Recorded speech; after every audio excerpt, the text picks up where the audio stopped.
மயிலாடுதுறை மாவட்டத்தில் உள்ள தனியார் பள்ளிகளின் வாகனங்களின் செயல்திறன் குறித்து மயிலாடுதுறை அருகே லட்சுமிபுரத்தில் உள்ள தனியார் பள்ளி மைதானத்தில் அதிகாரிகள் கூட்டாய்வு மேற்கொண்டனர். மயிலாடுதுறை மாவட்ட ஆட்சியர் மகாபாரதி தலைமையில் நடைபெற்ற இந்த ஆய்வில் விபத்துகளை தடுப்பது, விபத்தில் காயமடைந்தவர்களுக்கு முதலுதவி செய்து மருத்துவமனைக்கு எளிமையாக கொண்டு செல்வது எப்படி என்று தீயணைப்புத் துறையினரால் விளக்கமளிக்கப்பட்டது. அப்போது பேசிய மயிலாடுதுறை தீயணைப்பு நிலைய அலுவலர் ரமேஷ், பெரிய விபத்து ஏற்பட்டால் 112 என்ற நம்பரை தொடர்பு கொண்டால் ஆம்புலன்ஸ், காவல்துறை, தீயணைப்புத்துறை ஆகிய 3 துறைகளின் உதவியும் கிடைக்கும் என்றார்.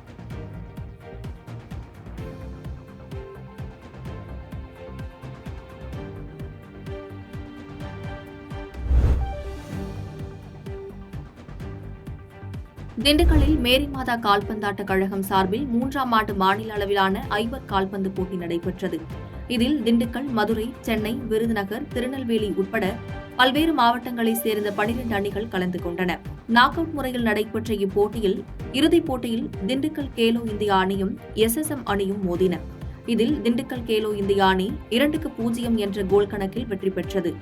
வெற்றி பெற்ற அணிக்கு பரிசுத் தொகையும் கோப்பையும் வழங்கி கௌரவிக்கப்பட்டது.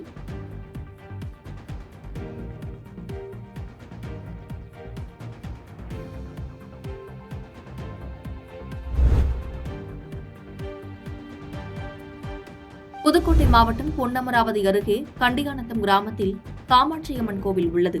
இக்கோவிலில் கரக எடுப்பு நிறைவு விழா வெகு விமர்சையாக நடைபெற்றது. கணபதி ஹோமத்துடன் தொடங்கிய இவ்விழாவில் காமாட்சியம்மனுக்கு சிறப்பு அபிஷேக ஆராதனைகள் செய்யப்பட்டு கரகம் எடுத்து வரப்பட்டது.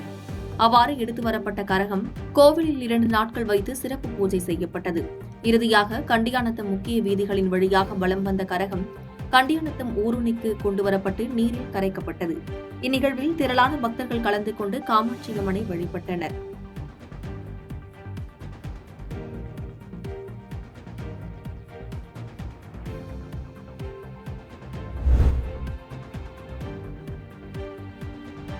திருவள்ளூர் மாவட்டம் பொன்னேரி அடுத்த திருவேங்கடபுரத்தில் ஸ்ரீனிவாச பெருமாள் திருக்கல்யாண வைபோகம் வெகு விமர்சையாக நடைபெற்றது. திருக்கல்யாணத்திற்காக மணமகன் ஸ்ரீனிவாச பெருமாளை பொன்னியம்மன் கோவிலிலிருந்து ஊர்வலமாக மணப்பந்தலுக்கு அழைத்து வந்தனர். இதைத் தொடர்ந்து உய்யாலி சேவையும், மாலை மாற்றும் சடங்கும், பூப்பந்து எறிதல் சடங்கும் நடந்தேறியது. பின்னர் பாரம்பரிய சம்பிரதாயங்களுக்கு பிறகு மணமக்களுக்கு காப்பு கட்டி பட்டாடை அணிவிக்கப்பட்டு ஸ்ரீதேவி பூதேவியருக்கு மங்கள நாள் சூட்டப்பட்டது. திருக்கல்யாண வைபோகத்தை தொடர்ந்து பட்டாச்சாரியார்கள் தீபதூப ஆராதனைகள் காண்பித்தனர். இந்நிகழ்ச்சியில் 1000க்கும் மேற்பட்ட பக்தர்கள் கலந்து கொண்டனர்.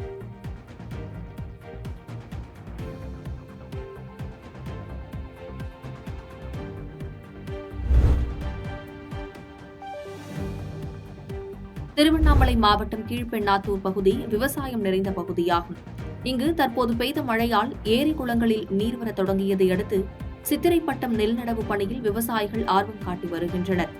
பணியின் போது உடல்வலி மற்றும் வெயிலின் தாக்கம் தெரியாமல் இருப்பதற்காக பெண்கள் பாரம்பரிய நடவு பாடல்களை பாடி பணியில் ஈடுபட்டனர். மந்தியில மாடு மேய்க்குமே மறுக்குமராமாய கண்ணனா காடுக்குல அவளை தேர்ந்தெடுத்த நெய் வழியில இன வேலை நடக்குதோட நில தம்பி ஏங்கி பார்த்தா புரியதோடா சின்ன தம்பி மலைப்பாற மாடு கட்டி மாழவரம் ஏறு குட்டி மந்தியில மாடு மேய்க்குமே மறுக்குமராமாய கண்ணனா.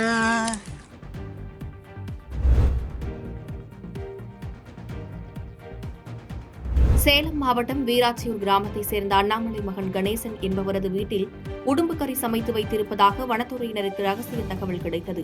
தகவலின் பேரில் சம்பவ இடத்திற்கு சென்ற வனத்துறை அதிகாரிகள் கணேசன் வீட்டில் சோதனை செய்து அங்கு வைக்கப்பட்டிருந்த சமைத்த உடும்புக்கறியை கைப்பற்றினர். பின்னர் கணேசனையும் கையும் களவுமாக பிடித்து விசாரணை மேற்கொண்டு நீதிமன்றத்தில் ஆஜர்படுத்தி சிறையில் அடைத்தனர்.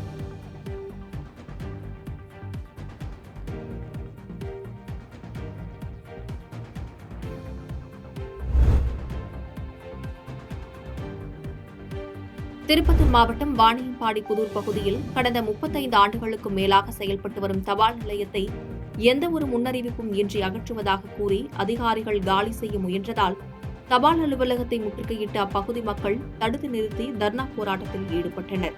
இதுகுறித்து தெரிவித்த அப்பகுதி மக்கள், இப்பகுதியில் உள்ள முதியவர்கள், பெண்கள் மற்றும் அருகில் உள்ள பள்ளியை சேர்ந்த மாணவர்கள் என பலர் தபால் நிலையம் மூலம் சேமிப்பு கணக்கு, மின்கட்டணம் செலுத்துவது உள்ளிட்ட பல்வேறு நடவடிக்கைகள் மூலம் பலன் பெற்று வருவதாகவும், இந்நிலையில் திடீரென எந்த ஒரு முன்னறிவிப்பும் இன்றி இந்த தபால் நிலையம் அகற்றப்படுவதாக கண்டனம் தெரிவித்தனர்.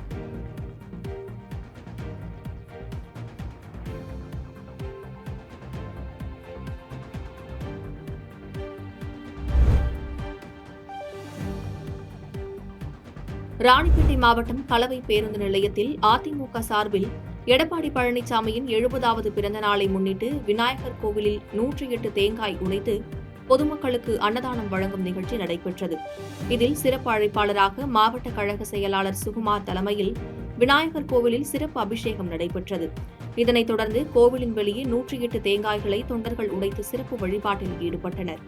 அதனைத் தொடர்ந்து கோவில் வெளியே கூடியிருந்த பொதுமக்களுக்கு அன்னதானம் வழங்கப்பட்டது.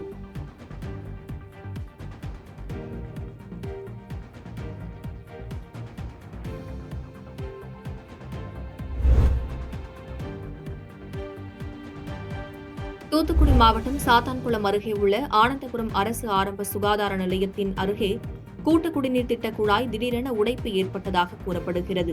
இதனால் குழாயிலிருந்து தண்ணீரானது வேக வேகமாக வீணாக வெளியேறி அப்பகுதியில் உள்ள பள்ளத்தில் தேங்கி காணப்படுகிறது.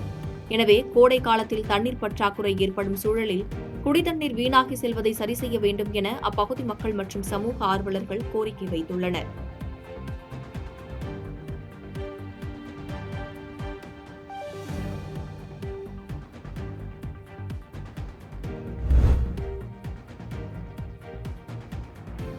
சிதம்பரம் அருகே உள்ளது பின்னாத்தூர் ஊராட்சி.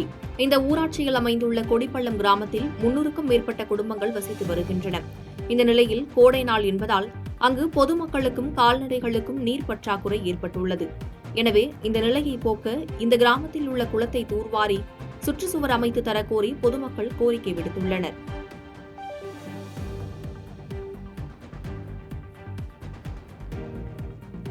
பாதகம் செய்பவரை கண்டால் நாம் பயங்கொள்ளலாகாது பாப்பா, மோதி மிதித்து விடு பாப்பா, அவர் முகத்தில் உமிழ்ந்து விடு பாப்பா. அண்மை செய்திகளை உடனுக்குடன் தெரிந்து கொள்ள இணைந்திருங்கள் இயம்நாடு தொலைக்காட்சியுடன்.